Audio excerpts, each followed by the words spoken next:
আপনি প্রতিদিন কমপক্ষে 14 গ্লাস পানি খাইবেন। কি আমার ঘরে গ্লাস আছে মাত্র 3টা, 14টা গ্লাস পামু কই? আর বাকি 11টা কি আপনি কিনা দিবেন? তাছাড়া আমার কাছে এত টাকা পয়সা নাই, আমার পোলা বিদেশ থেকে এত টাকা পাঠাইতে পারে নাই। উফ গড, কি কারণে যে আমি ডাক্তারি পড়ছিলাম, ডাক্তারি না পড়ে অন্য কিছু পড়লেও ভালো হতো। এই সমস্ত রোগী কোত্থেকে যে আসে। কি ভাবতাছেন আপনার কাছে গ্লাস কিনা দেওয়ার মতো টাকা পয়সা নাই, ঠিক না? রোগী আইলো তো এত বড় লিস্টটা ধরাই দেন, এইটা কিনা সেইটা কিনা। রোগীর কাছে টাকা আসেনি হেই চিন্তা করেন না। আরে থামেন আপনি। আপনারে কি আমি 14টা গ্লাসে 14 গ্লাস পানি খাইতে বলছি? আপনারে আমি বলছি একটা গ্লাসের মধ্যে গুইনা গুইনা 14 বার পানি খাইবেন। ও হেডা আগে কইবেন তো।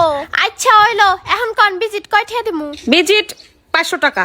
কি ডাক্তারি করবার বইছেন নাকি ডাকাতি করবার বইছেন? 14 গ্লাস পানি খাইবার কই 500 টাকা ভিজিট? 50টা টাকা দিলাম, নিলে নেন না নিলে নাই। আজকালকার ডাক্তারেরই ডাক্তার না, ডাকাতি করবার বইছে। চাইলে টাকা পাওয়া যায়, টাকা নাকি জানি গাছে ধরে।